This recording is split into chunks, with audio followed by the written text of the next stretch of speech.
वचनामध्ये प्रियांनो आपण जात असताना एक गोष्ट 1900 मला वाटतं 87 सालामधली एक 87च्या आसपास कुठंतरी एक गोष्ट होती वर्तमानपत्रामध्ये, की एका मुलीने ब्राझीलमधली ही गोष्ट आहे.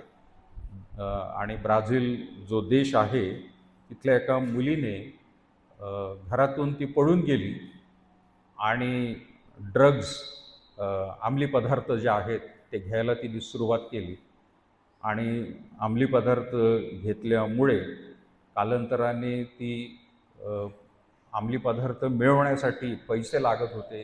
ती चोर पण बनली आणि चोर बनल्यानंतर पैसे कमवण्यासाठी नंतर तिने वेश्या व्यवसाय सुरू केला. घरातून ती पळून गेली होती. तिच्या बापाने खूप शोध घेतला, पण कुठंच ती सापडली नाही. पोलिसांनी शोध घेतला, कुठंच ती सापडली नाही. शेवटी बापाने अ, तिकडे फोटो स्टुडिओ असतो प्रियानो. फोटो स्टुडिओमध्ये माणूस नसतो. तिथं आतमध्ये जायचं, पडदा लावायचा, कॅमेरा असतो. तुम्ही जेवढे पैसे टाकताल पटापटापटा फोटो निघतात. ते फोटो असे त्याने स्वतःचे काढले.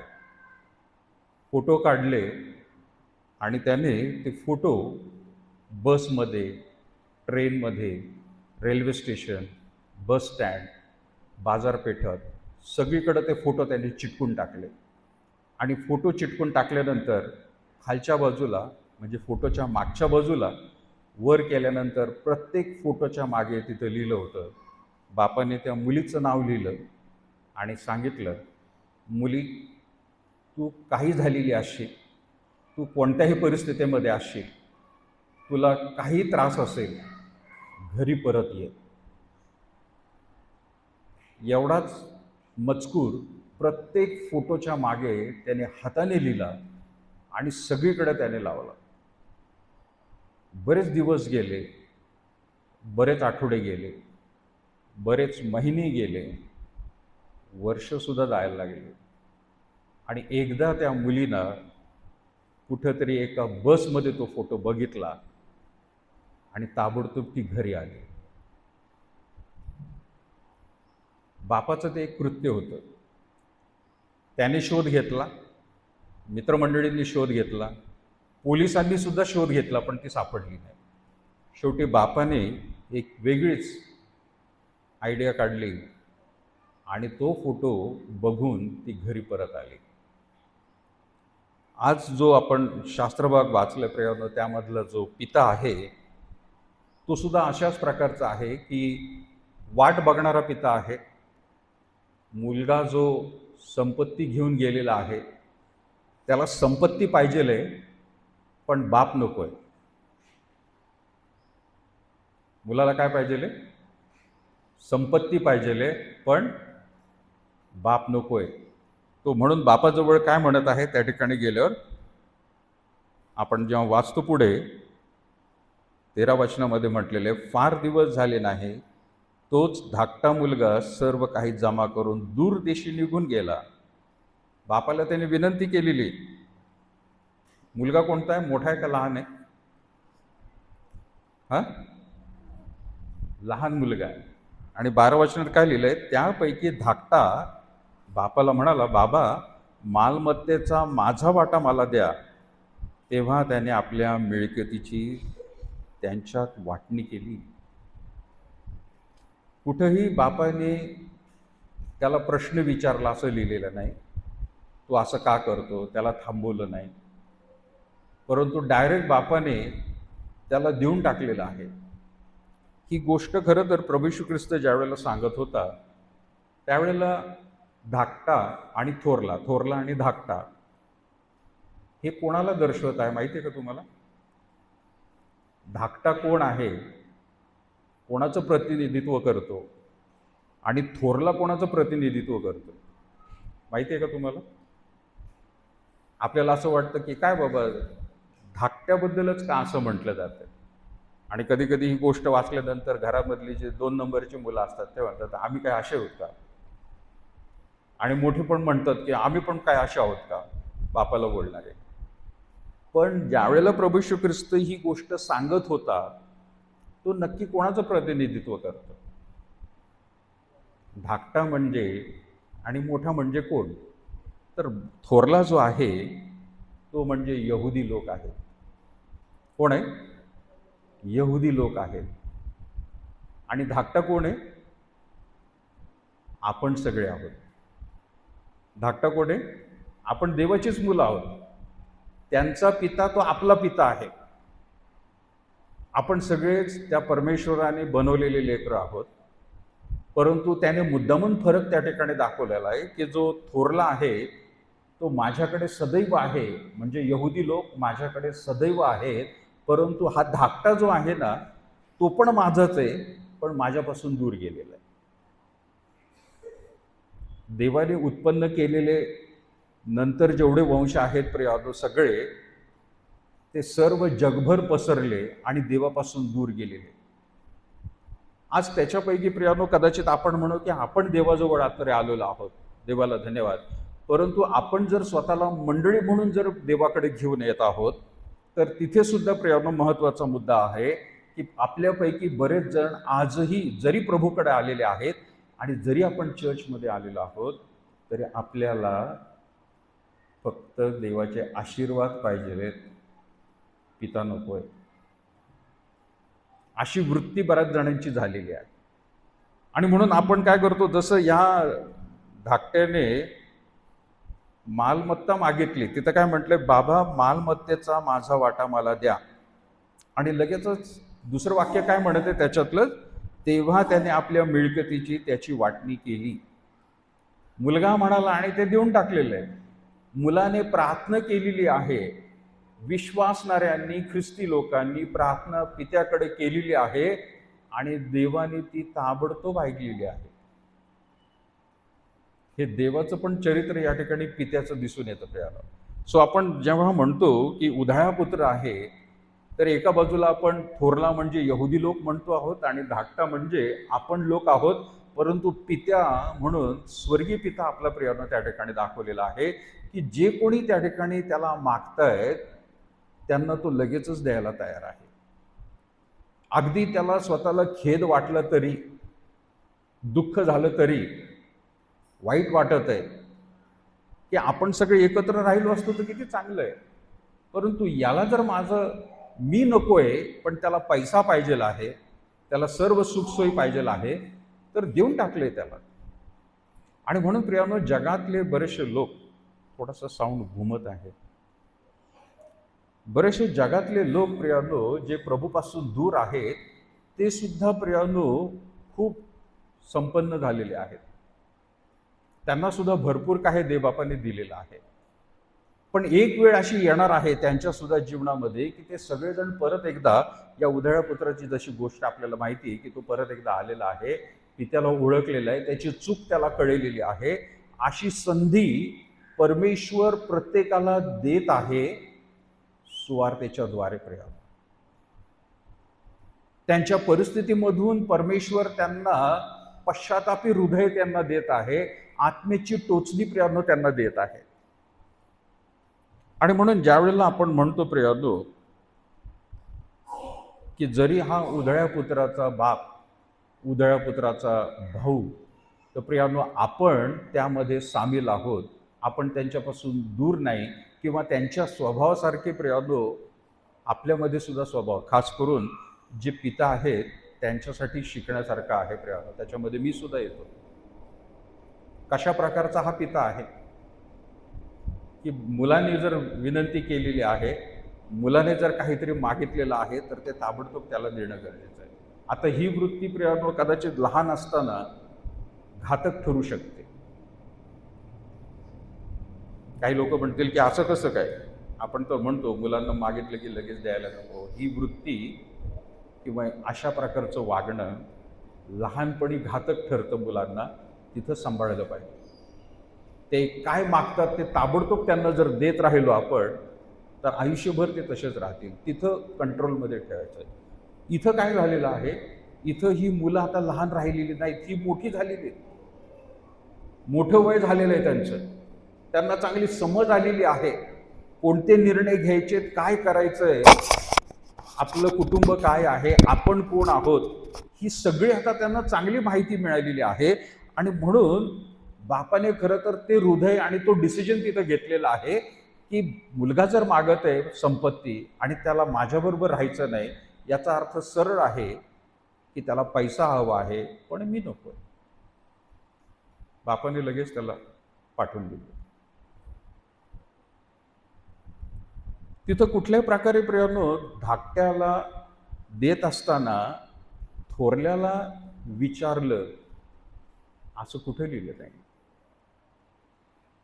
ए बाबा, तो मागत आहे, तू तरी त्याला समजावून सांग, असं करू नको. तिथं काही लिहिलेलं नाही. त्याला डायरेक्ट त्यांनी देऊन टाकलेला आहे. हे करत असताना कदाचित तिथं थोरला पण उभा असेल, त्याला पण दिसते ते सगळं की हा असं कसं काय मागत आहे. आपल्याला सगळ्यांना माहिती प्रियानो, आपल्या भारत देशामध्ये सुद्धा ती प्रथा आहे की खरं तर बाप जिवंत असताना संपत्ती मिळत नसते, ती त्या बापाच्याच नावावरची असते. बाप जिवंत आहे तर ती बापाच्याच नावावर आहे. बाप जर मरण पावला तर त्या ठिकाणी ती संपत्ती मग मुलाकडे जाते. दोघं असतील तर त्याची वाटणी होते कायद्याप्रमाणे. प्रियानो, तिकडे सुद्धा हाच कायदा आहे. पण पित्याने हे सुद्धा त्या ठिकाणी बनलेलं नाहीये, अरे मी अजून जिवंत आहे आणि तू हिस्सा मागतो. आणि काय माझ्यावरचं तर प्रेम दिसूनच येतंय, पण तुझं आणि तुझ्या भावाचं सुद्धा काय प्रेम आहे. म्हणजे एका बाजूला तू मला पण नाकारत आहे आणि दुसऱ्या बाजूला तू तुझ्या भावाला पण नाकारत आहे आणि घरातल्या सगळ्या कुटुंबापासून तुला दूर राहायचं आहे. आता ही प्रथा या देशामध्ये म्हणा किंवा सगळीकडे सुरू झालेली आहे की लग्न झालं की एक नवीन युनिट बाजूला, नाही पटत, सासूबरोबर नाही पटत, सुनेचं नाही पटत, हो बाजूला. काही लोक स्वतःहून घरातून काढतात आणि काही लोक स्वतःहून घर सोडतात आणि काही ठिकाणी घरात राहून वेगळं राहिल्यासारखं वागतं. बरोबर आहे ना? राहतात घरातच पण वेगळं ठेवल्यासारखं, वेगळी ट्रीटमेंट द्यायची. इथं आपल्याला प्रियानो ह्या दोन गोष्टी दिसत आहे की बाप जो आहे की ज्याने स्वातंत्र्य दिलेलं आहे, फ्रीडम, तुला जे करायचं ते कर. लहान मुलांना तसं नाही प्रियानो आपल्याला स्वातंत्र्य देत आहे. त्यांना शिकवावं लागतं, समजावं लागतं. वयाच्या प्रियानो 25 म्हणतो आपण, वयाच्या 25 वर्षापर्यंत मुलांना चांगल्या रीतीने घडवायला लागतं. तुम्ही जसं मातीच्या चिखलाला आकार देताल, वयाच्या 25 वर्षापर्यंत मुलगा असो किंवा मुलगी असो, त्यांना समजावून सांगण्याच्या गोष्टी होत असतात. पण एकदा का ते वय निघून गेलं किंवा त्यावेळेला नंतर त्यांचं लग्न झालं तर आता त्यांना वळवणं कठीण होतं प्रिया. कारण तोपर्यंत वयाच्या सायकोलॉजिकल पद्धतीने, म्हणजे सायकेट्रिक्स म्हणतात की 25 वयापर्यंत मुलगा मुलगी मातीसारखे असतात, ओल्या मातीसारखे. त्यांना वळवा तसे ते वळतील. पण 25 नंतर ती माती सुकून जाते आणि सुकलेल्या मातीला जर वळवण्याचा प्रयत्न केला तर काय होईल? वळेल का? ती मोडून जाईल, ती तुटून जाईल. आणि म्हणून जे काही शिकवायचं आहे की आपल्याला वाटतं आपल्या मुलांनी पुढे जाऊन ते करावं, तर त्या सगळ्या गोष्टी वयाच्या 25 वर्षापर्यंत तुम्ही चांगल्या करू शकता. नंतरच्या काळामध्ये सुद्धा होऊ शकतं प्रयत्न. लग्न होऊस्तोवर कमीत कमी, मी म्हणेल कमीत कमी त्यांचं लग्न होऊस्तोवर तुम्ही त्यांना व्यवस्थित रीतीने सांभाळू शकता, सांगू शकता, ते वळतील. एकदा का लग्न झालं की नंतर ते दोघं निर्णय घ्यायला तयार असतात. त्यावेळेला आईवडिलांनी मुलाला काही सांगण्याची गरज नाही. मुलीला सुद्धा तिच्या आईवडिलांनी सांगण्याची गरज नाही, कारण आता ते दोघं एक झालेले आहेत. त्यांच्या जीवनाचा निर्णय ते स्वतः घेणार आहेत आणि त्या उभयतांनी सुद्धा तसंच राहायला पाहिजे प्रियानो.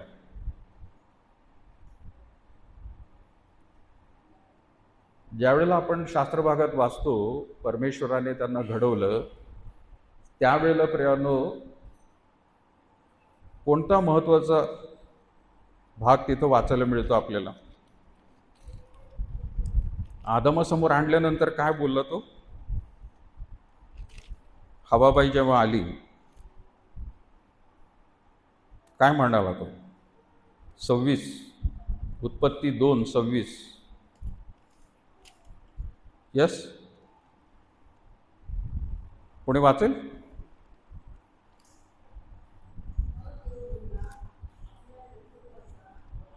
नाही, सॉरी, क्षमा करा. उत्पत्ती 2रा अध्याय 23 वचन.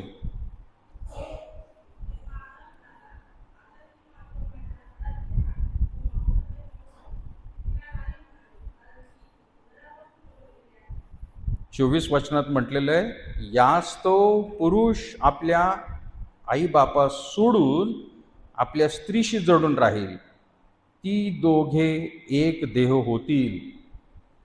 स्पष्ट लिहिलेले प्रियानो, सर्व पिता आणि माता सगळ्यांना प्रियानो हा संकेत आहे. वचन महत्वाचं आहे. ज्या वेळेला ते दोघं एकत्र होतात त्यावेळेला एक देह म्हटलेला आहे. यास तो पुरुष आपल्या आईबापा सोडून स्त्रीशी जडून राहील. याचा अर्थ काय? माता पिता आहेत ते, आता त्यांचे निर्णय ते घेणार आहेत. आई वडिलांनी सांगू नये, मुलाच्या आई वडिलांनी सांगू नये आणि मुलीच्या आई वडिलांनी पण सांगू नये. त्यांचे निर्णय ते इथून पुढे स्वतः घेणार आहेत. स्वतंत्र आहे. आणि मग त्याच्यामध्ये पित्याचा रोल, म्हणजे मुलं झाली आता, त्यांना संतानं जर झाली, आता त्याला त्याच्या पित्याचा रोल आणि मातेचा रोल या दोघांना निभवायचा आहे. मुलीने आपल्या आईने कसं आपल्याला वाढवलं हे त्या प्रकारे तिने जीवन जगायचं आहे. आणि बापाने, आता हा मुलगा नंतर बाप झालेला आहे, त्याला सुद्धा आता हे समजून घ्यायचं आहे की आपल्या बापाने आपल्याला कसं वाढवलेलं आहे तसं त्यांना, आपल्या मुला मुलींना आता वाढवायचं आहे. मार्गदर्शन करण्याचा एक काळ असतो प्रिया. तो काळ संपल्यानंतर परत तुम्ही अजून त्याला वळवण्याचा प्रयत्न केला, जसं तुम्ही मागाशी म्हणाला, वयाच्या 25 वर्षापर्यंत मानसिकदृष्ट्या किंवा लग्न हुसतोय, तुम्हाला जेवढं करता येईल तेवढं करायचं आहे. म्हणून प्रियानो, खरं तर आपण चर्चमध्ये संडे स्कूल मुलांना पाठवा, मुला मुलींना पाठवा. तरुण असतील तर त्यांना पाठवा. ते संस्कार आपण या ठिकाणी करत राहू. जोपर्यंत त्यांचं लग्न होत नाही तोपर्यंत आपण सांगत राहू प्रियानो. एकदा का लग्न झालं तर ती दोन डोकी एकत्र होतात. तो देवाने त्यांना दिलेला निर्णय आहे प्रियानो, तो त्यांनी घ्यायचा असतो. त्याच्यात प्रियानो बाकीच्यांनी ढवळढवळ करायची नाही. लक्षात घ्या, तुम्ही आजच्या कोर्टांमधले जर केसेस बघितले, डिवोर्सची केसेस, तर प्रियानो त्याच्या मागे असलेली कारणं म्हणजे सासू सासरे. लक्षात घ्या.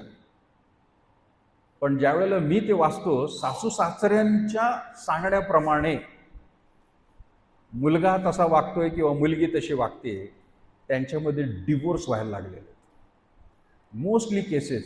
पण ज्यावेळेला मी वाचतो त्यावेळेला मला त्याच्यामध्ये एक चूक दिसून येते. आणि ती चूक म्हणजे काय माहिती आहे का?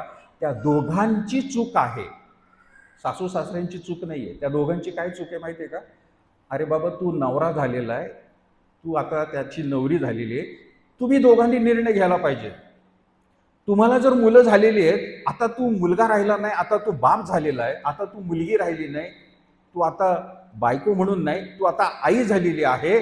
तुमच्याच डोक्यांनी तुमचं संगोपन तुमच्या कुटुंबाचं करायचं आहे. भले तुमचे आई वडील तुमच्या बरोबर राहत असतील किंवा दूर पण राहत असतील, पण त्या दोघांचा निर्णय तो महत्वाचा आहे.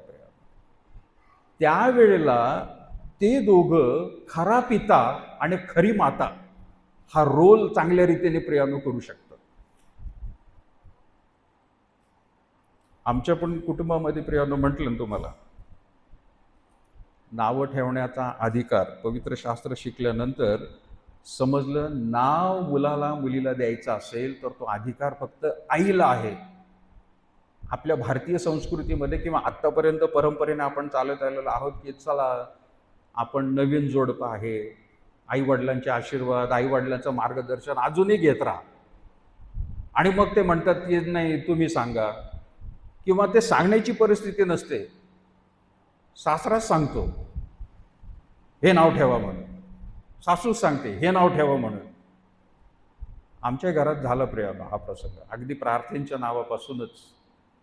आणि मी स्पष्ट सांगितलं घरात. तिथं माझे वडील पण होते, माझी आत्या पण होते, बाकीचे पण नावं सुचवत होते, चुलते होते. असं असं नाव ठेवू, तसंच असं म्हटलं. सगळे कृपा करून शांत राहा, माझं म्हणणं ऐकून घ्या. आणि मी त्यांना पवित्र शास्त्रातून सांगितले 2 शब्द. तो अधिकार त्या मातेचा आहे, माझा सुद्धा नाहीये. मी बाप आहे, पण बापाचा सुद्धा अधिकार नाही. तो तिचा अधिकार आहे, तो तिला द्या. आणि ती नाव जे काय ठेवेल ते ठेवू द्या. तुम्हाला सगळ्यांना माहिती प्रियानो, प्रार्थनेच्या वेळेला आम्ही दूर होतो. गोष्ट सगळ्यांना माहिती प्रियानो, बऱ्याच जणांनी ऐकली होती. बरेच जण पाळकीनबाईला सारखं म्हणायचं, अगं तुझ्या आता कशी परिस्थिती आहे, तू फार अशक्त आहे, तुला नक्की तुझं सिझरिंगच होणार आणि असं तसं. त्या धडधडीत राहायचं, अगदी घाबरायच्या, धडधड व्हायची आयचं कोणी बोललं तर. आणि त्या प्रार्थनेमध्ये राहायच्या, देवा तू हे बघून घे बाबा, माझ्यावरती हे असं त्या ठिकाणी बोललं जातं. आणि नंतर आम्हाला कॉलेजमध्ये UBSमध्ये घरसुद्धा नव्हतं मिळणार.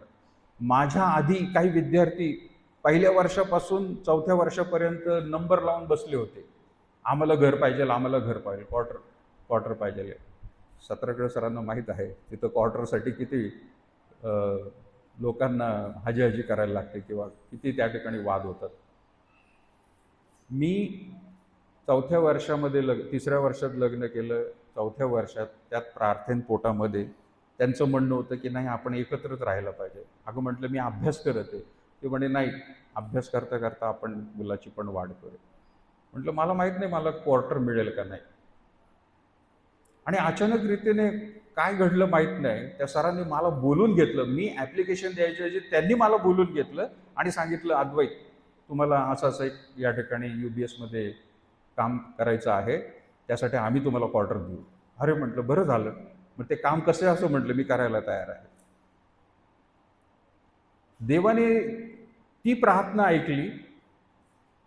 आणि प्रार्थना ज्या वेळेला झाला प्रियानो, रात्री 3:10 मी मुंबईवरून रिटर्न येत होतो आणि इथं त्यांच्यात काळा सुरू झाल्या. माझ्या मित्राच्या आईने कसं तरी प्रयत्न करत होत्या, दवाखान्यात नेलं. 3 वाजता आतमध्ये गेला आणि 3:10 प्रियानो त्याचा जन्म झाला, विदाऊट सिझरिंग.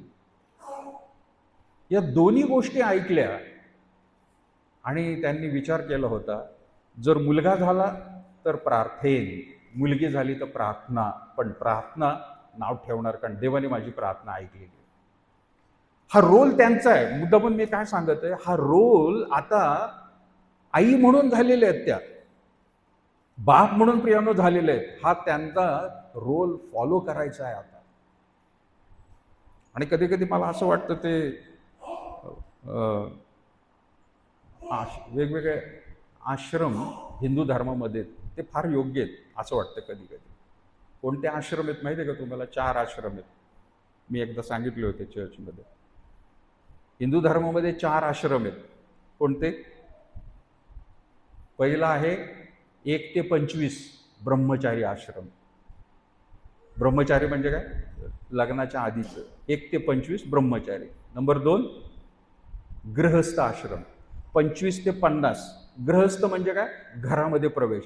1 ते 25 या काळामध्ये गुरुकडं, स्वामीकडं, साधूकडं जंगलामध्ये राहायचं आणि अभ्यास करायचं. तो शिकवेल ते सगळं शिकायचं.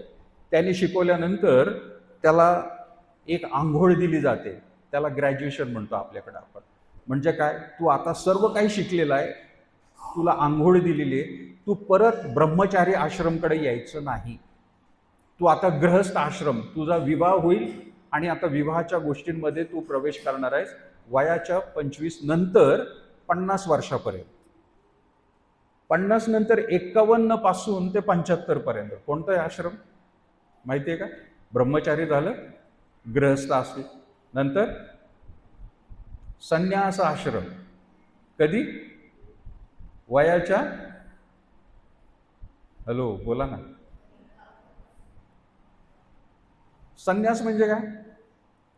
लिटरली तो संन्यासी होतो. तो माणूस जर संन्यासी झाला तर बायको पण संन्यासी होती, दोघे जिवंत आहेत. संन्यासी म्हणजे आता घरातल्या गोष्टींकडे लक्ष द्यायचं नाही. कोणत्या वयात? वय वर्ष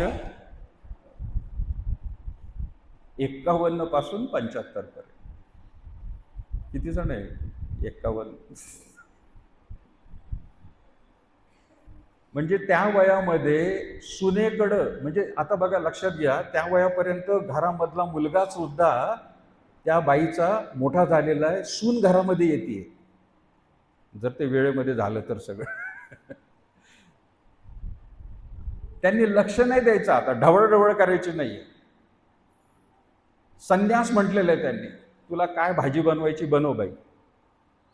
सासूने म्हटलं बाई, कशा चपात्या करायच्यात का भाकरी करायच्या ते आता कितीतरी रील दिसतात नाही का वेगवेगळे. हा सासूबाई काय बनवू, हे काय बनवू, ते कालच बनवलं होतं आणि हेच बनवलं होतं, आणि शेवटपर्यंत किती 2 मिनिटं ती विचारत बसल्यानंतर म्हणते काय बनवायचं, काहीच करायचं नाही.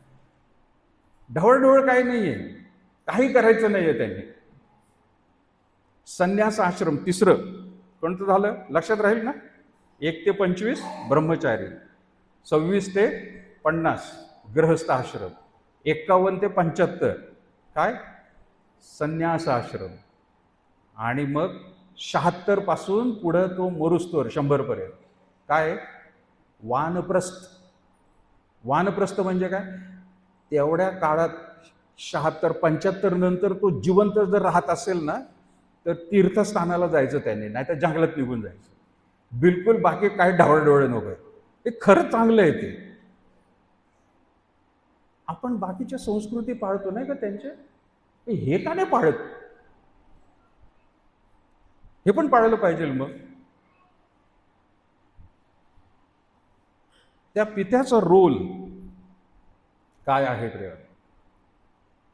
संन्यास म्हणजे सोडायचं सगळं, पण वानप्रस्थ आणि म्हणून लक्षात घ्या, हे लोक तीर्थस्थानाला जातात, माहिती आहे ना, तीर्थस्थान वेगवेगळ्या ठिकाणी. आणि तुम्ही जर वाराणसीला जर गेलात, म्हणजे तिथं आम्ही जाऊन बघून आलो, ते गंगेमध्ये आंघोळ करायला जायचं. आणि गंगेमध्ये आंघोळ कशाला करायची, तर आपली पापं धुतली पाहिजे. त्याच्यामध्ये सुद्धा प्रियानो नुसतं एका डुबकीने पापं नाही धुतली जात, लक्षात घ्या. त्यांच्या शास्त्राप्रमाणे बरं का मी सांगतोय तुम्हाला, आता मी ते शिकलोय म्हणून तुम्हाला सांगतोय. एका डुबकीमध्ये नसतात होत. माणूस ज्या वेळेला सर्व काही त्याच्या संसाराच्या गोष्टी सोडून 76 वयाचं जर असेल तो, तर तो तीर्थस्थानाला जातो आणि वेगवेगळ्या ठिकाणी प्रियानो त्या ठिकाणी तो फिरती घेतो. त्याच्यात जर तो मरण पावला तर तिथलेच लोक त्याला अग्नी देऊन टाकतात, फक्त घरच्यांना कळवतात. पण तुम्ही वाराणसीमध्ये जर आलात ना, तर तिथं गंगेच्या किनारी घाट बांधलेला आहे. घाट म्हणजे काय? पायऱ्या बांधलेल्या आहेत पाण्यात उतरण्यासाठी. पण तिथं एक प्रकारचा घाट कुठल्या तरी देवाच्या नावाने, मी तुमचा हिंदू धर्म घेत नाहीये, पण मला पित्याच्या गोष्टी सांगायच्या आहेत, पण मी मुद्दामून सांगत आहे तुम्हाला. एका देवाच्या नावाने तो घाट असतो, तिथं जाऊन त्याची पूजा करतात, नदीमध्ये उतरून स्नान करतात. दुसऱ्या दिवशी दुसरा घाट दुसऱ्या देवाच्या नावाने, तिथं स्नान करायचं, इथं पूजा करायची, स्नान करायचं. असे ते किती घाट आहेत माहिती आहे का? 365. किती? रोज एकच घाट करायचा, किती दिवस लागतील?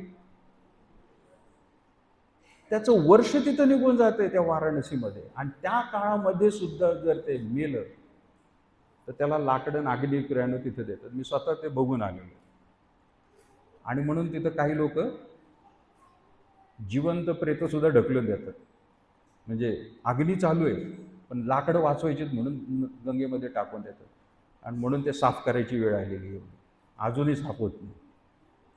सांगायचा मुद्दा हा आहे, पिता म्हणून प्रियानो आपल्याला ह्या बाकीच्या लोकांचं रोल मॉडेल ठेवायचं नाही, पण पिता म्हणून इथं प्रियानो स्वातंत्र्य देणारा पिता, मुभा दिलेली. एदेन बागेमध्ये सुद्धा त्याने स्वतंत्रता दिलेली आहे दोघांना. का तिथं एदेन बागेमध्ये एकाच झाडाचं फळ होतं? फळ एकाच झाडाचं होतं का? कितीतरी झाडं होती का? नाही. पण 2 झाडांबद्दल त्याने इन्स्ट्रक्शन देऊन ठेवल्या होत्या, सूचना देऊन ठेवल्या होत्या 2 झाडांबद्दल. एक बऱ्या वाईटाचं ज्ञान करून देणार आहे आणि एक जीवन देणार आहे. काय निवडायचं आहे तुम्ही ठरवा. देवाने फोर्स केला नाही. पिता म्हणून तो फोर्स करू शकला असता, पण त्याने फोर्स केला नाही प्रियानो. हेच खा आणि असंच कर. आज बरेचसे आई वडील मुलं मोठी झाल्यानंतर सुद्धा प्रियानो फोर्सफुली सांगतायत. चूक आई वडिलांची नाहीये, मुलांची. जर ते लग्न झालेले आहेत तर ते आता का त्यांनी ऐकावं? लॉजिक प्रमाणे त्यांनी निर्णय घ्यावा, पत्नीबरोबर निर्णय घ्यावा. पत्नी सुद्धा महत्वाचा निर्णय घ्यायचा असेल तिने पतीबरोबर संभाषण करावं. आपल्या घरच्या आईचं का तिने ऐकावं? भावाचं का तिने ऐकावं? अरे दोघं नवरा बायको आहेत तर तुम्ही ठरवा ना. पित्याचं रोल तिथं स्वातंत्र्य दिलेलं आहे प्रियाला. आणि म्हणून हा पिता जो आहे आपला, त्याने स्वातंत्र्य देणारा पिता आहे, तो फोर्स करणारा नाही. हा मुद्दा लक्षात घ्या. देवबापाने 10 आज्ञा दिलेल्या आहेत, पवित्र शास्त्र दिलेलं आहे, काय करायचं काय नाही करायचं हे सगळं सांगितलेलं आहे. पण ज्या वेळेला प्रियानो एखादा विश्वासू, एखादा सेवक जर पापामध्ये प्रियानो पडण्याचा प्रयत्न करतो, त्याला जर वाटतंय मला पाप करायचं आहे, देव फोर्स करणार नाही, तो थांबवणार नाही. अरे नको नको नको करू असं म्हणणार नाही. त्याने स्वातंत्र्य दिलं, तुला करायचं तू कर. परिणाम भोगावे लागतील, परिणाम भोगावे लागतील एवढं ठरव. आणि म्हणून स्वतःला प्रियानो सावरून घेणं दरवेळेला प्रियानो परमेश्वराच्या वचनातून आपल्याला मिळतं. तीच गोष्ट आपल्याला ह्या शास्त्र भागात मिळते. धाकट्याने संपत्ती मागितली, बापाने देऊन टाकली. तुला वाटतं ना, तर तू स्वतःला सक्षम समजतोस ना, की मी पैसा हँडल करू शकतो, मी माझं स्वतःचं जीवन जगू शकतो, घे मग जा. लहान मुलांना नाही करता येत तसं, त्यांनी मागितलं तर. हा मोठा झालेला आहे, वयात आलेला आहे, त्याने तसं मागणं योग्य नव्हतं. पण परमेश्वराने वचनामधून प्रियानो दाखवलेलं आहे की त्याला देऊन टाकलेलं आहे. ज्यावेळेला प्रियानो आपण म्हणतो की पित्याने त्याला थांबवलं असतं, समजावून सांगितलं. एकदा बापाने, गोष्ट प्रियानो आहे की एका बापाने त्याच्या सांगण्यामध्ये म्हटलं होतं की मी माझ्या मुलाला लहानपणापासून अपयशापासून राखलेलं आहे. काय म्हणाला तो? अपयश होण्यापासून माझ्या मुलाला मी नेहमी राखलेलं आहे. नेहमी त्याने फर्स्ट क्लासमध्ये यावं, परीक्षेमध्ये, खेळामध्ये, कुठल्याही गोष्टीमध्ये फर्स्ट क्लास यावं म्हणून मी खूप प्रयत्न केलेला. पण हा ख्रिस्ती मनुष्य नंतर लिहितो की मला देवबापाने दाखवलं की कधी कधी अपयशातून मी त्याला शिकवत असतो आणि तू मात्र अडखळण झालेला आहेस. त्यांनी स्वतः पुस्तकात काय लिहिलं? देवाने मला सांगितलं, इतकी वर्ष तू तुझ्या मुलाचं यश बघण्याचाच प्रयत्न केलेला आहे, अपयश त्याला यूज द्यायचं नाही, म्हणजे कुठल्या प्रकारचं दुःख वेदना होऊ द्यायचं नाही. देवाने त्याला दाखवलं, त्या मनुष्याला, की त्याला अपयश यायला पाहिजे आणि अपयशातून सुद्धा मी त्याला काही शिकवणार आहे. पण तू जर अडखळण होत असशील तर देवाने काय निर्णय घ्यावा?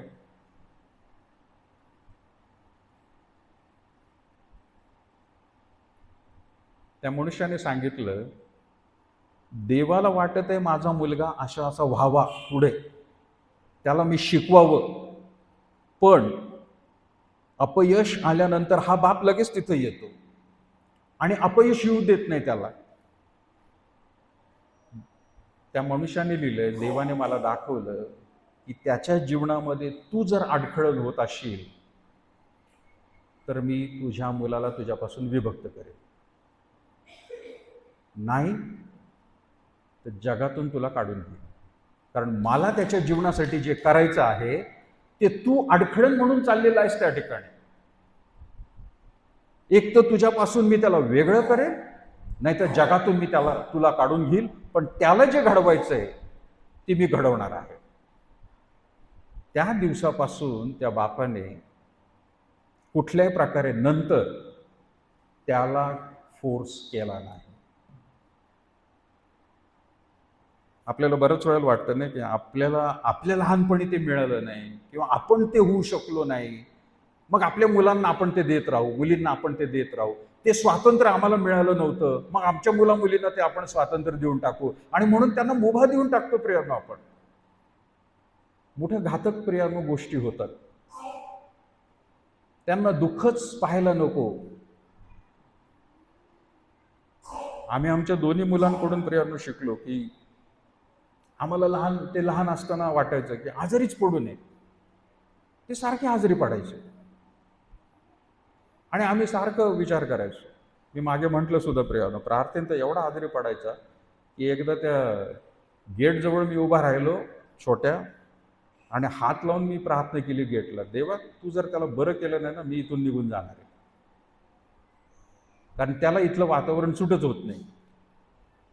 म्हणजे 2004 मध्ये, 1 मध्ये आम्ही आलो, 4 पर्यंत त्याला डबल निमोनिया झाला. त्याचं फुफ्फुस सुकलेल्या म्हणजे हवा गेलेल्या फुग्यासारखं झालं होतं. म्हटलं देवा मी राहणार नाही इथं, चाललो. मी जशी ती प्रार्थना केली, देवाने त्याचं आजारपण नंतर जे बंद केलं आणि मग मी म्हटलं देवा तुझे आभार मानतो, मी सेवा करायला तयार आहे, मी कंटिन्यू करतो सेवा. देव दाखवतो अपयश, आजारपण. आपण म्हणतो की नाही आजारपणामध्ये नको जायला, काळजी घ्यायला पाहिजे. पण डॉक्टर लोक काय सांगतात माहितीये का? कुठलाही स्त्री पुरुष असू द्या, डॉक्टर लोक म्हणतात वर्षातून कमीत कमी एकदा तरी माणसाने आजारी पडलं पाहिजे. आपण म्हणतो नाही वर्षभर मी गोळीच खाल्ली नाही. आपल्याकडे काही एक दोन जण होते की ते फार भूषणाने सांगायचे मला. आज देवबापामध्ये ते गेलेले आहेत, पण ते म्हणायचे बाळकसाहेब आम्ही आजारीच पडलो नाही, कधीच गोळी खाल्ली नाही, आम्हाला सर्दी खोकला पण झाला नाही. आणि मी त्यांना सांगायचो की नाही हो तसं करू नका, अंगावर काढतायत तुम्ही, तुम्ही गोळी खायची नाही म्हणून अंगावर काढताय, तुम्ही आजारी पडताय पण गोळी खायची नाही, डॉक्टरकडे जायचं नाही म्हणून तुम्ही हट्टास करताय. तसं होऊ देऊ नका. तुम्हाला आजारी पडलं तर चांगलं आहे, डॉक्टर तुम्हाला म्हणतात एकदा तरी वर्षातून आजारी पडलं झोपलं तर चांगलं आहे, शरीराला रिन्यू होतो आपण. पित्याने इथं त्याला सोडलेलं आहे, प्रियाला स्वातंत्र्य दिलेलं आहे, तुला काय करायचं तू कर. आणि मग आपण पाहतो प्रियानो, त्या पित्याने सोडून दिल्यानंतर काय केलं त्याने, पित्याचा रोल काय होता इथं आपण वाचलं प्रियानो. त्याने आपल्या मिळकतीच्या त्यांच्यात वाटणी केली.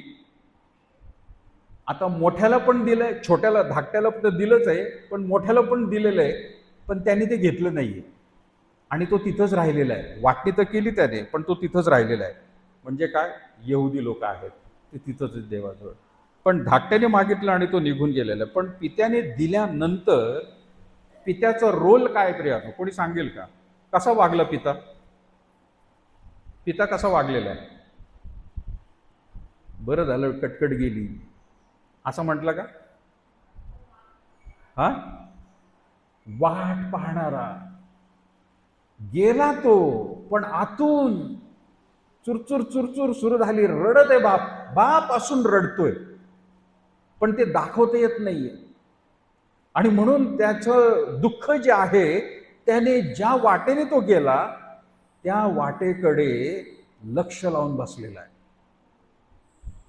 आज परत येईल. मला माहिती आहे बाप म्हणत असेल मनामध्ये, एक दिवस तो बाहेर राहील, येईल दुसऱ्या दिवशी. वाट बघत बसला. एक दिवस निघून गेला, एक आठवडा निघून गेला, महिना निघून गेला, वर्ष निघून गेलं. बाप डोळे लावून बसलेला आहे त्याच वाटेकडं, जिथून तो गेला तिथून परत एकदा येणार आहे. वाट पाहणारा बाप. मोबाईल नव्हता त्यावेळेला. त्याची आई होती का नाही माहित नाही आपल्याला, त्या उधळ पुत्राची आईने सारखं बापाला सांगितलं असतं, लावा ना फोन, लावा ना फोन, लावा ना फोन, कुठं गेलाय, कुठे गेला, बघा ना कुठं आलं, जेवला का नाही, झोपला का नाही, काय करतो बाबा. फोन नव्हता. याला एकच उपाय होता, वाट पाहत राहायची. सगळ्यांच्याच घरात असतात नाही का काळजी करणारे लोक. आपली काळजी करतात म्हणून ते फोन लावतात, आहे का नाही? आपल्यावर प्रेम करतात म्हणून ते फोन करतात. काही लोकांना आवडत नाही. काय सारखा सारखा फोन करायचा आहे? कामामध्ये आहे का नाही? अरे बाबा, काळजी करतायत, प्रेम आहे तुझ्यावर, पाहिजे तू घरामध्ये, काम नाहीये काही, पण खाली खुशाली विचारायची, कुठे आहे, काय करत आहे.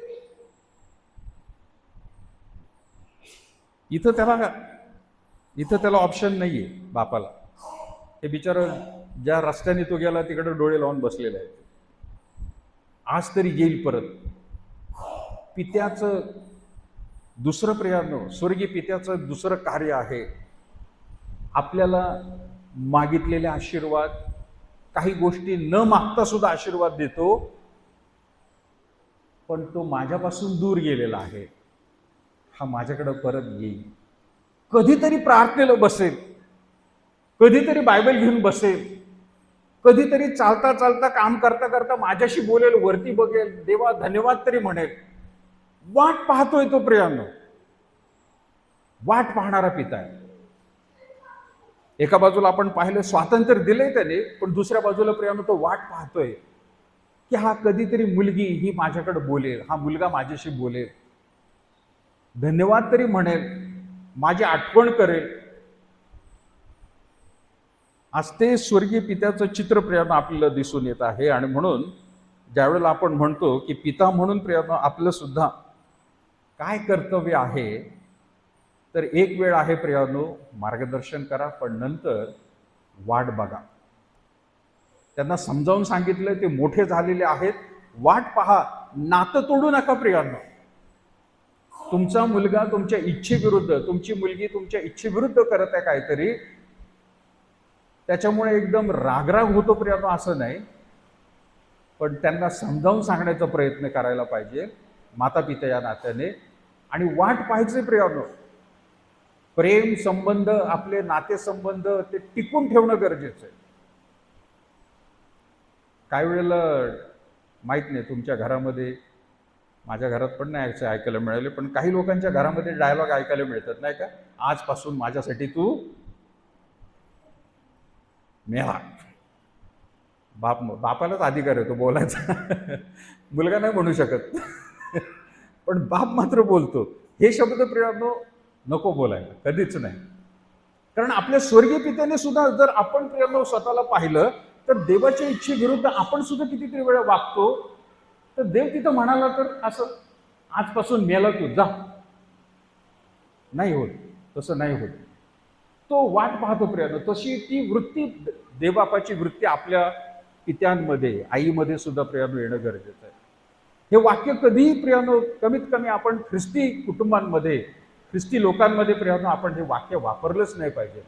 कारण शत्रू जरी असला तर त्याला काय म्हटलेलं आहे, त्याच्या डोक्यावर काय कर, निखारे ठेव. त्याला जिंक, चांगलं करून, वाईट करून त्याला काहीच करता नाही, उलट चांगलं करून त्याला जिंकायचं आहे. इथं तर रिलेशन मध्ये आपण, नातेसंबंध आहे, रक्ताचं नातं आहे प्रियानो, मुलामुलींचं. आणि म्हणून जसं ते पित्याचं प्रियानो वृत्ती दिसून येते की वाट पाहणं, आणि त्याच्यामध्ये नुसतं तेवढंच नाहीये प्रियानो, खास करून आपल्याकडची वृत्ती असू द्या, म्हातारा माणूस, तो तर म्हाताराच आहे त्या ठिकाणी बाप. पण वाचण्यामध्ये असं आलेलं आहे की यहुदी समाजामध्ये एक अशी रीत होती, तिथं लगेच बातमी पसरायची की मुलाने मुलीने काय केलेलं काय नाही. जसं समाजाला कळालं की मुलगा संपत्ती घेऊन निघून गेलेला आहे, तर बाप तर काही बोलत नाहीये, पण बाकीचा समाज जो आहे ना, तो समाज वाट बघून असतो की हा जर परत आला तर त्याला गावाच्या बाहेरच गाठायचं आणि त्याला तिथं ठेचून काढायचं. काय वृत्ती होती तिथली समाजामध्ये?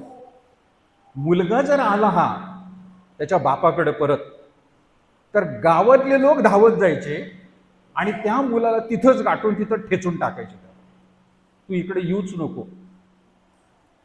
आणि हीच गोष्ट प्रियांनो, ही गोष्ट का महत्वाची, ही प्रथा त्यांच्याकडे का महत्वाची?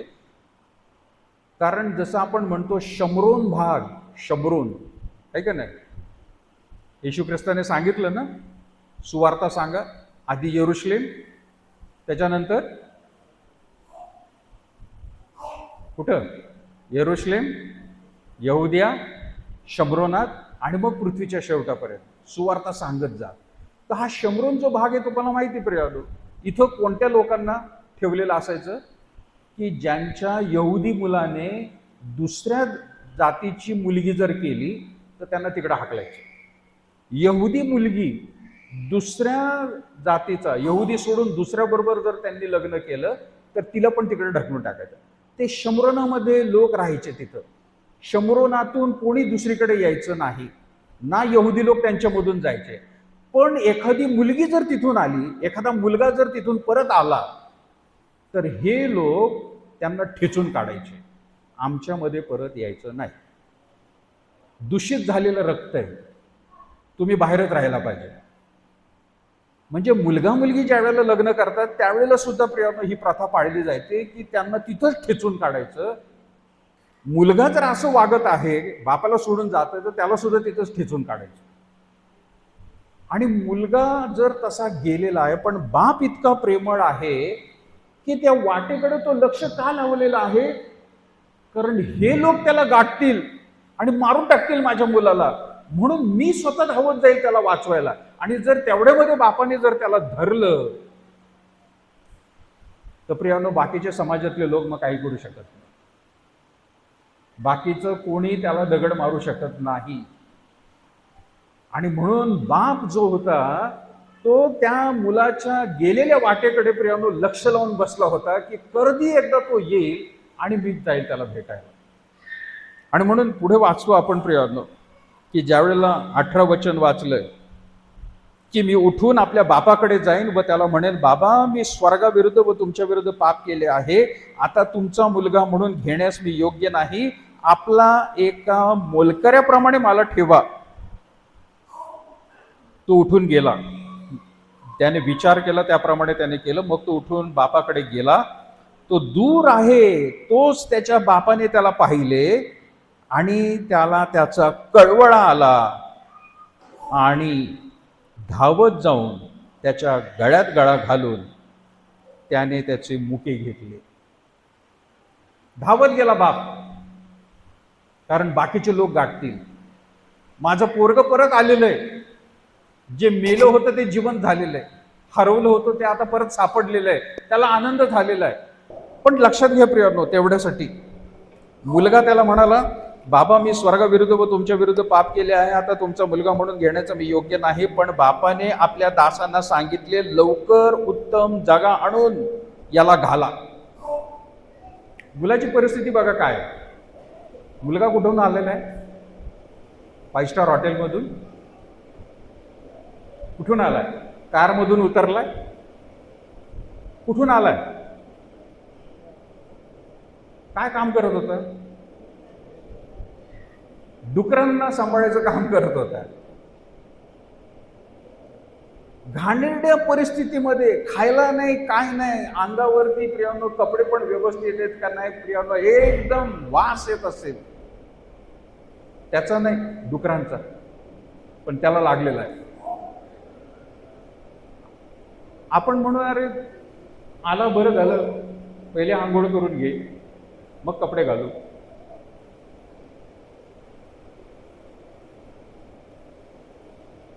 मी किती फिरून आलो की वर जाता येत नाही मला घरात. किती फिरून आलो, वर घरात जायचं नाही, खाली आधी आंघोळ करायची मग वर यायचं. No entry. अरे सकाळीच केली म्हटलं आंघोळ. नाही, फिरून आलात ना वरती यायचं घरामध्ये, आंघोळ करू. ह्या बापाने त्याला आंघोळ करायला काय नाही लावली? त्याला स्वच्छ करायला काय नाही सांगितलं स्वतःला? धू बाबा. आल्या आल्या त्याला त्या ठिकाणी जागा घालायला सांगितलं. साखर लोकांना सांगितलं काय? 22 वचनात, पण बापाने आपल्या दासांना सांगितले, लवकर उत्तम जागा आणून लवकर उत्तम जागा आणून त्याला घाला, त्याच्या हातात अंगठी घाला, पायात जोडा घाला आणि पुष्ट वासरू आणून कापा आणि आपण खाऊ आणि आनंदोत्सव करू. आल्याला झगा घाला, लोकांना पण दिसलं पाहिजे मी त्याला माफ केलेलं आहे. तुम्ही त्याला धरून मारू नका, तो किती घाणेरड्या परिस्थितीत असू द्या, त्याला आधी झगा घाला, अंगठी घाला, पायात जोडे घाला. याचा अर्थ काय? त्याच्या अंगावरती प्रियांनो यहुदी माणसाचं थोडंसं दार लावून घेतलं तर बरं होईल. मला वाटतं आवाज येत आहे, खिडक्या सुद्धा खूप आवाज येतो. येस, वरती सुद्धा लावलं तर बरं होईल. या थोडा कमी झाला आवाज. वा, गुड.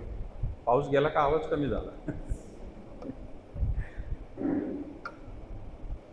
झगा घालायला सांगितलं याचा अर्थ काय? यहुदी पेहराव, वेशभूषा अंगामध्ये अरब लोक घालतात तसा असतो पूर्ण, आणि त्याच्यावरून एक जॅकेट असतं पायापर्यंत. याचं झगा फाटलेला आहे, वाईट झालेला आहे, घाणेरडा झालेला आहे, काहीतरी झालेलं आहे. लोकांना तसं दिसू नये, हा माझा मुलगा आहे, मला परत मिळालेला आहे, त्याला आधी झगा घाला.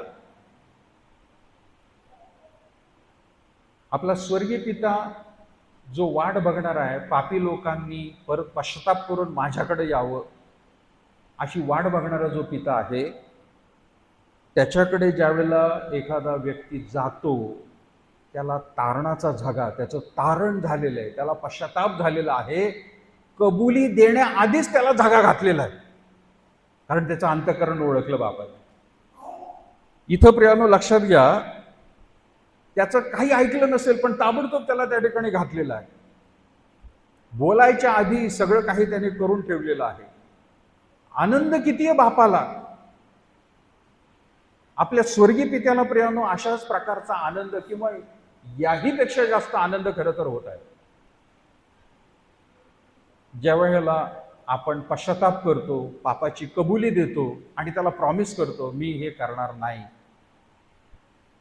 तो झगा देतो. म्हणजे प्रियानो विशेष करून आपलं सर्व काही पाप झाकून टाकतो. अंगठी देणं म्हणजे काय? एक अधिकार. अंगठी म्हणजे एक अधिकार आहे. प्रिया, माझा मुलगा आहेस तू, तुला पुढे हात लावणार नाही. हातातली अंगठी बघून भले अंग तुझं कसं झालेलं आहे, पण तुझे अंतःकरण बघून मी तुला अधिकार दिलेला आहे. आणि जोडा घातलेला आहे प्रियानो त्याला.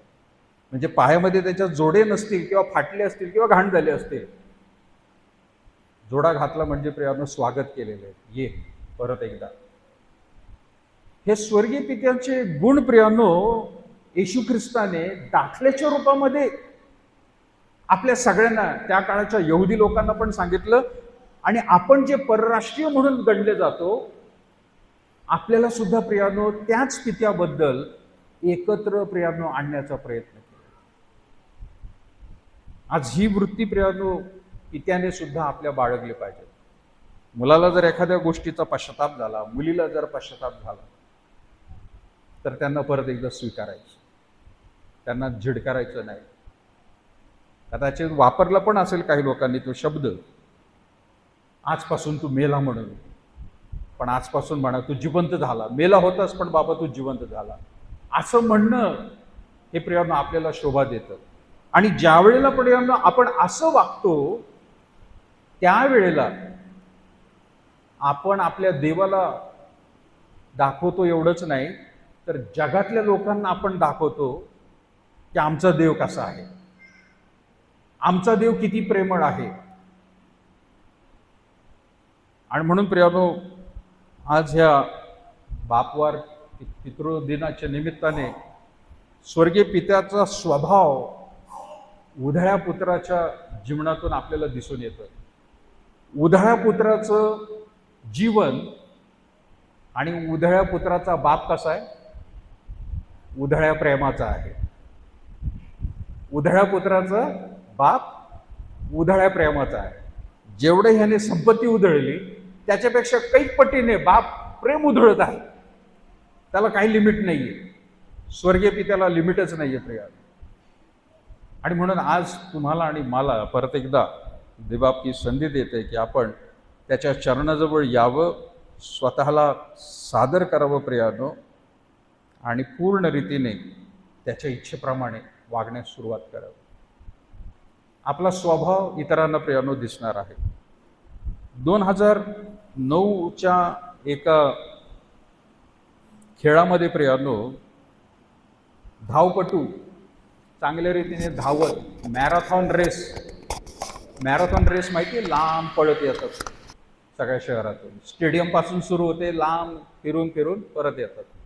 एका मॅरेथॉन रेसमध्ये एक माणूस चांगल्या रीतीने सर्व काही रेस पळून आला आणि अंतिम रेषा, फिनिशिंग लाईन जिथं असते तिथं येऊन तो थांबला. क्रॉस केली नाही त्याने, पण तो थांबला येऊन. त्याला वाटलं की मीच पळत आलेलो आहे, माझ्या मागे तो कोण नाही, आता मी फार मोठ्या रीतीने पाय ठेवणार.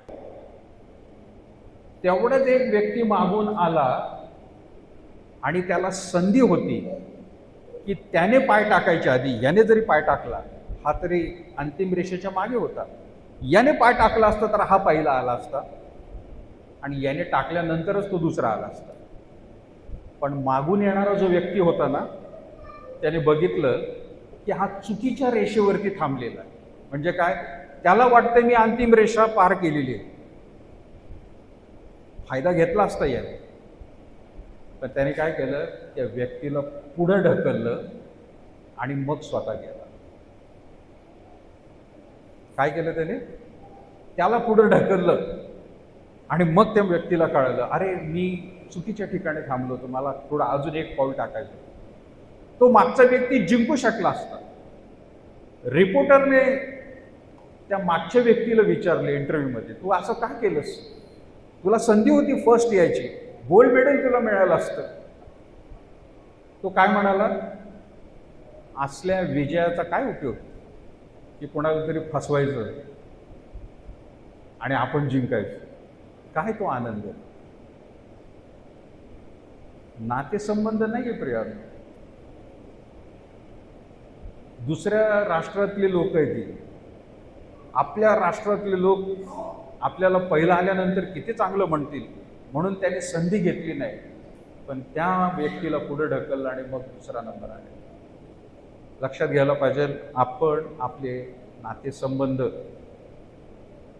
आपण विसरायला पाहिजे असं नाही, क्षमा करायला पाहिजे. आपण बऱ्याच वेळेला नातेसंबंध विसरतो. पिता म्हणून, माता म्हणून मुलांशी कशा रीतीने वागतो प्रियानो. मोठी मुलं आहेत, लहान आहेत, वेगवेगळ्या रीतीने प्रियानो आपल्याला वागावं लागतं. पण आज खात्रीने माझा विश्वास आहे, या वचनातून तुम्हाला काय, मला काय, आम्हाला सगळ्यांनाच देवबाप मार्गदर्शन करत आहे. त्या स्वर्गीय पित्याचा स्वभाव की जो स्वतंत्र देणारा आहे, जो वाट पाहणारा आहे आणि जो परत एकदा आपल्याला जुळवून घेणारा आहे, स्वर्गीय पित्याचा हा स्वभाव आपल्याला पाहायला पाहिजे. थोरल्याला वाटलं मला तुम्ही कधीच करडं सुद्धा दिलं नाही, पण तो काय म्हणाला त्याला, जे काय आहे, यहुदी लोकांना येशू ख्रिस्त किंवा पिता म्हणतं, जे काय आहे ते तुझंच आहे बाबा, पण आपण जे परराष्ट्रीय आहोत आपल्यावरती प्रियानो देवपिता एवढं प्रेम करतो. आणि म्हणून धन्य समजायचं आपण की जसं त्याच्या स्वतःच्या मुलांवर त्याने प्रेम केलं, तसं आजही तो स्वर्गीय पिता आपल्यावरती सुद्धा प्रेम करत आहे. आपण किती प्रियानो स्वतःला देवासमोर नम्र ठेवणं गरजेचं आहे. खूप देवबाप नाहीतर आपल्याला कधीच घालून टाकू शकला असतं. प्रभू करो तुम्हाला सर्वांनाच विशेष सहाय्य करू. प्रार्थना करूया. जिवंत बापा, आम्ही पुन्हा एकदा तुझे विशेष आभार मानत आहोत आजच्या दिवसाबद्दल. तुझ्या वचनासाठी प्रभू आम्ही तुझे गौरव करतो. आम्ही ते जितका वेळा वाचतो तितक्या वेळा दर वेळेला प्रभू आम्हाला तू वेगवेगळ्या गोष्टी त्यामधून समजावून सांगतो, आत्म्याचं मार्गदर्शन देतो. आमच्या परिस्थितीशी अनुरूप आम्हाला खरोखर प्रभू तुझा आत्मा सहाय्य करत आहे, म्हणून तुझे आभार मानत आहोत. आजही आम्हा प्रत्येकाच्या हृदयाशी प्रभू तू बोललेला आहे. खात्रीने प्रभू प्रत्येकाला तू क्षमा केलेली आहे.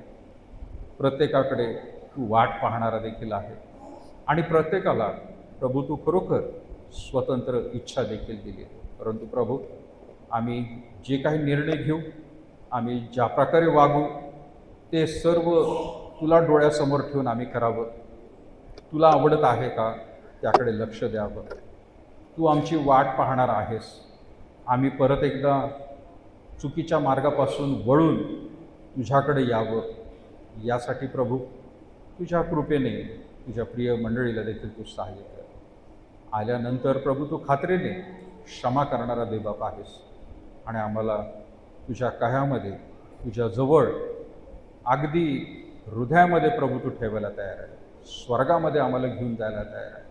या सर्व तुझ्या गोष्टींसाठी तुझे आभार मानतो आणि प्रार्थना करत आहोत. हीच वृत्ती आम्ही जे पिता आहोत, पुरुष आहोत, आपल्या कुटुंबाकडे, आपल्या इतर नातेसंबंधांकडे पाहत असताना आम्हाला सहाय्य कर. सर्व पिता आणि जे माता आहेत, उभयता आहेत, पुरुष आहेत, स्त्री आहेत, नवरा बायको आहेत, सर्वांना शहाणपण बुद्धी दे की ते योग्य रीतीने आपलं कुटुंब आणि संसार ते चालवते. येशूच्या पवित्र गोड नावात मागत आहोत म्हणून तो ऐकला. आपण उभे राहूया. प्रभूने शिकवलेली प्रार्थना म्हणून आपण. हे आमच्या स्वर्गातील बापा, तुझे नाम पवित्र मानले जाओ. तुझे राज्य जसे स्वर्गात तसे पृथ्वीवर. तुझ्या इच्छेप्रमाणे आमची रोजची भाकर आज आम्हास दे. जसे आमच्या ऋणी असरून सोडल्या तसे तू आमचे ऋणी आम्हास सोड आणि आम्हास परीक्षित नकोस, तर आम्हास वाईटापासून सोड. कारण की राज्य, सामर्थ्य आणि गौरव ही सर्व काळ आपल्या परमेश्वराचं प्रेम, प्रभू येशू ख्रिस्ताची कृपा आणि पवित्र आत्म्याची सहभागिता आता आणि इथून पुढे सदैव तुम्हा सर्व लहान थोर प्रियजनांबरोबर आणि विशेष करून जे पिता आहेत त्यांच्यावर सदा सर्व काळ असो. आमेन.